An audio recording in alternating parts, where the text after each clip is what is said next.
আসসালামু আলাইকুম। তা আমরা এখন বিভিন্ন ধরনের স্যুপ অলরেডি আপনাদেরকে দেখিয়েছি কীভাবে পাক করতে হয়। সি হুইট স্যুপ, বিভিন্ন ধরনের সি হুইট স্যুপ, এরপরে আমাদের লেন্টিল স্যুপ, আমি এটা কেবল ডাল, আপনারা জানেন লেন্টিল স্যুপ কীভাবে পাক করতে হয় সেটাও দেখিয়েছি। লেন্টিল স্যুপ আপনি জাস্ট স্যুপ হিসাবে খেতে পারেন, আর না হয় ভাতের সাথে মিক্স করেও খেতে পারেন। প্লান্ট জগতের খাবার মনে করেন, এটা প্লান্ট প্রোটিন এবং প্লান্ট কার্বোহাইড্রেট, মানে আপনি প্লান্ট জগতের খাবার মিক্স করে খেতে পারেন, নো প্রবলেম, ইটস ওকে। এখন আমি আরেকটা স্যুপ দেখাবো যেটা আমি বলে মানে লিভার হেলথি, এটাকে বলে মিষ্টি কুমড়ার স্যুপ। লিভার হেলথি মনে রাখবেন, এটা স্পেশাল লিভারের ফুড বলা হয়। এর মধ্যে কিছু জিনিস রয়ে গেছে, জানেন আপনারা, পামকিন সিডস আমি খাইতে বলি কিসের জন্য, অনেক মিনারেলস, যেটা ইম্পর্টেন্ট পোস্টের হেলথের জন্য অত্যন্ত ইম্পর্টেন্ট পামকিন সিডস। তো এখন পামকিন স্যুপ অত্যন্ত টেস্টি, আমি অত্যন্ত লাইক করি এই পামকিন মানে স্যুপটা। কীভাবে পাক করবেন, একবারে ইজি। দেখেন এই মিষ্টি কুমড়া, আমাদের অনেকগুলো মিষ্টি কুমড়া দেখা গেছে, যাক আমরা এত করবো না, আমরা অর্ধেক নিব, কারণ আমরা তো মানুষ বেশি না, এখন দুইজন, আর বাকি অর্ধেক হয়তো বা কালকে পাক করবো, নো প্রবলেম, ইটস ওকে। তাহলে দেখেন এইটা পাক করা সবচেয়ে ইজি তৈরি করা, মানে অল্প সময়ে ইজি ওয়ে তৈরি করে, এটার মধ্যে কিচ্ছু লাগবে না। জাস্ট আপনি কী লাগবে, হিমালয়ান পিঙ্ক সল্ট,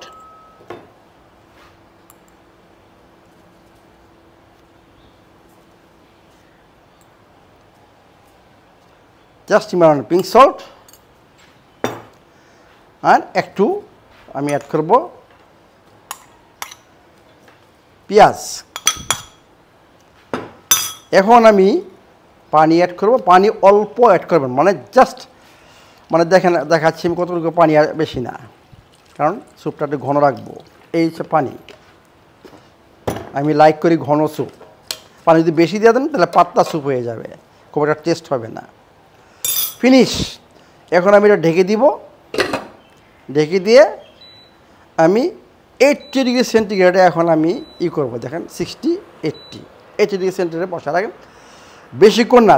যখন দেখবেন যে একটু মানে নরম হয়েছে, একটু নরম, মানে মিষ্টি কুমড়া এইটা একটু নরম হয়েছে, তখন আপনি স্টপ বন্ধ করে দিবেন।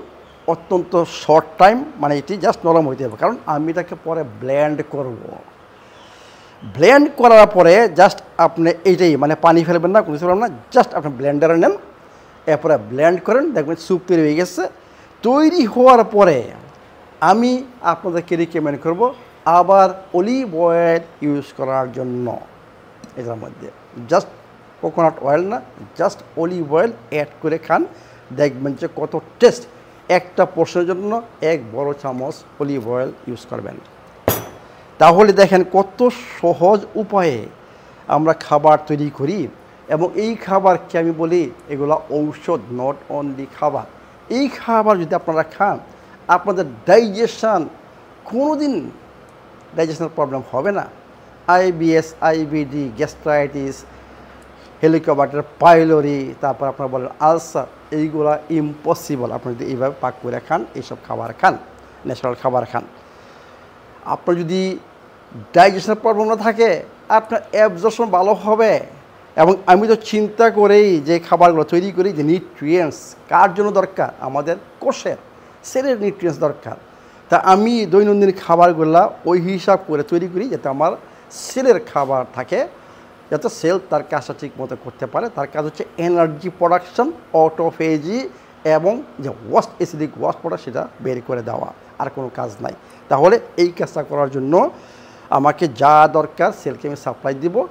আর তাহলে আমরা এইভাবে যদি পাক শাক করি, এইভাবে ডিফারেন্ট কাইন্ড অফ ফুডস যদি রেঞ্জ বানানো যায়, প্রকৃত খাবারগুলো আসে, তাহলে আপনার স্বাস্থ্য নিয়ে আর চিন্তা করতে হবে না।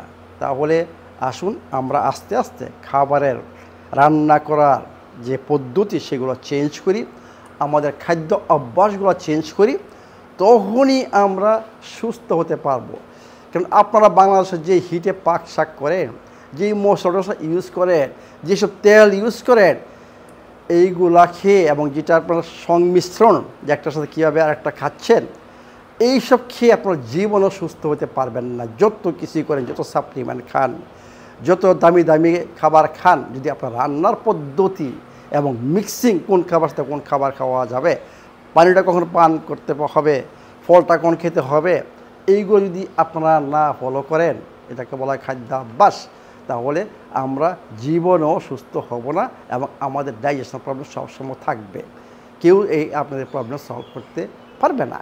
তাহলে আসুন পাক করতে শিখি এবং প্রকৃতির নিয়মগুলো ফলো করে খাবার খেতে শিখি এবং তখনই আমরা সুস্থ হব। তা মিষ্টি কুমড়ার স্যুপ আমরা এখন ব্লেন্ড করব। আমি বলছিলাম যে দেখেন মিষ্টি কুমড়াটা অলরেডি সিদ্ধ হয়ে গেছে, অল্প সিদ্ধ মানে এটি। এখন আমি কোনো কিছু ফেলবো না, জাস্ট আমি ব্লেন্ডার এটা করব, ট্রান্সফার করব।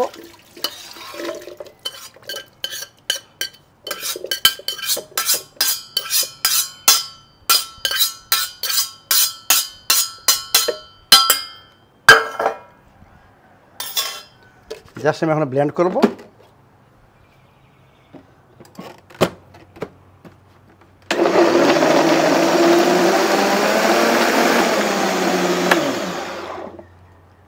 Soup already ready. দেখেন কত সুন্দর স্যুপ।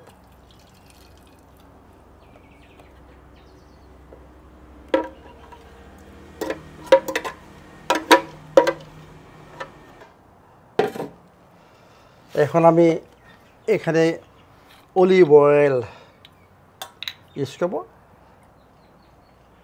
এখানে আপনি